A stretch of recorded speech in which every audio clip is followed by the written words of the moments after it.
ये छात्रों नमस्कार। एनसीईआरटी गणित कक्षा 10वीं में आपका स्वागत है। आज हम लोग प्रश्नावली 9.1 का प्रश्न क्रमांक 4 हल करेंगे। तो आइए सबसे पहले प्रश्न पढ़ लेते हैं। इसमें दिया गया है, भूमि के एक बिंदु से जो मीनार के पाद बिंदु से 30 मीटर की दूरी पर है, यदि मीनार के शिखर का उन्नयन कोण 30 अंश है तो मीनार की ऊंचाई ज्ञात कीजिए। तो यहाँ पर मान लेते हैं कि ये कोई एक मीनार है और यहाँ पर लिखा है भूमि के एक बिंदु से। ये देखिए, भूमि का कोई भी एक बिंदु ले लेते हैं, ये बिंदु हो गया।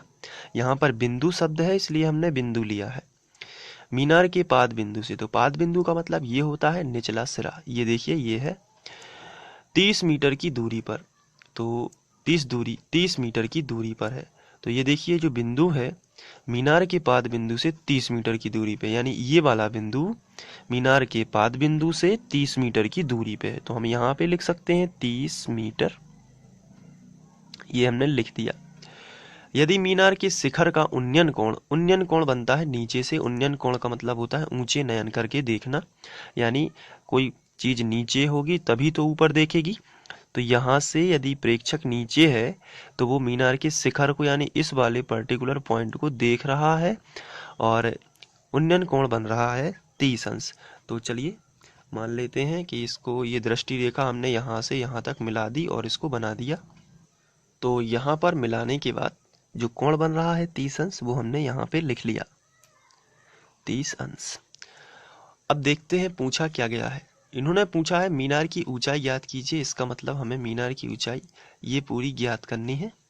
तो इसके लिए हम मीनार की ऊंचाई ज्ञात करेंगे। तो हम यहाँ पर नाम दे देते हैं, जैसे ए, बी और सी। आपको मीनार बनाने की जरूरत नहीं है। इसका रेखा चित्र कुछ इस तरीके से आएगा, ये देखिए इस तरीके से। और यहाँ पर ये जो है मीनार है, तो हम इसको इसी तरीके से नाम दे देते हैं। जैसे यहाँ पर दिया है हमने ए, यहाँ पर दिया है बी, तो हमने भी यहाँ पे दे दिया बी, और ये हो जाएगा सी, तो हमने नाम दे दिया।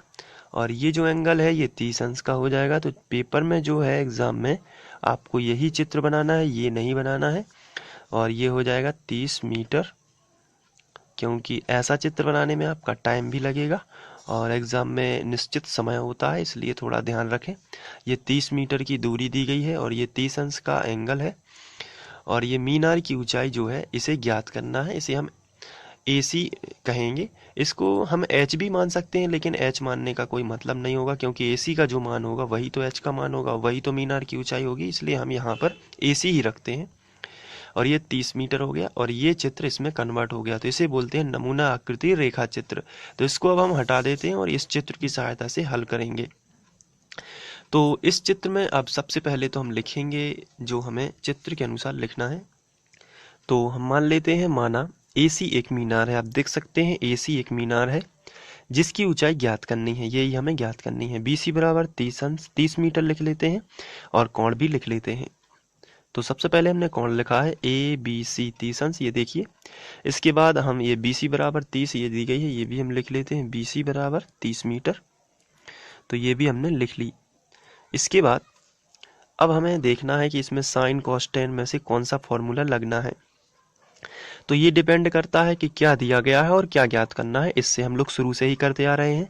तो इसमें देखिए 30 मीटर दिया गया है, यानी आधार दिया गया है और लंब ज्ञात करने के लिए बोला गया। तो लंब और आधार तो टेन से रिलेटेड होता है, क्योंकि आप जानते हो कि LAL बटे KK जो है, इसमें लंब बटे आधार जो है वो टेन को रिप्रेजेंट करता है। और यहीं पर लंब और आधार में रिलेशन हमें चाहिए ताकि हम लंब ज्ञात कर सकें, क्योंकि हमें आधार दिया गया है। तो लंब और आधार टेन से रिलेटेड होता है, इसलिए हम लिखेंगे समकोण त्रिभुज ACB में। बीच में आपको C बताना है, क्योंकि C पर समकोण बना हुआ है।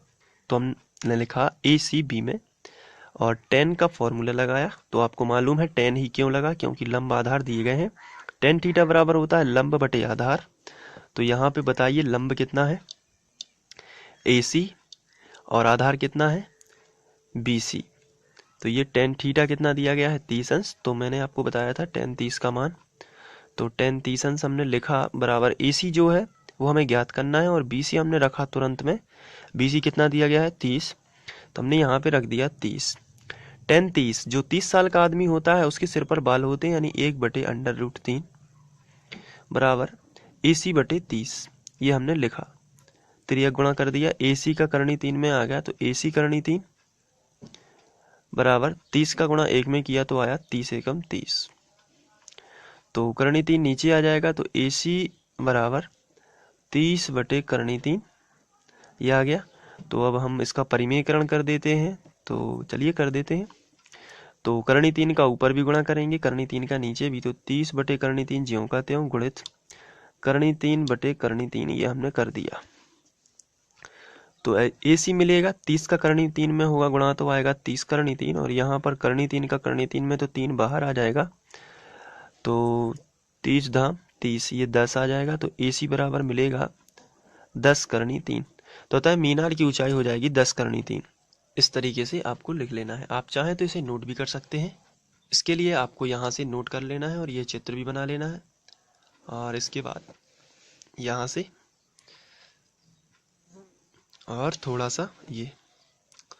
Thank you.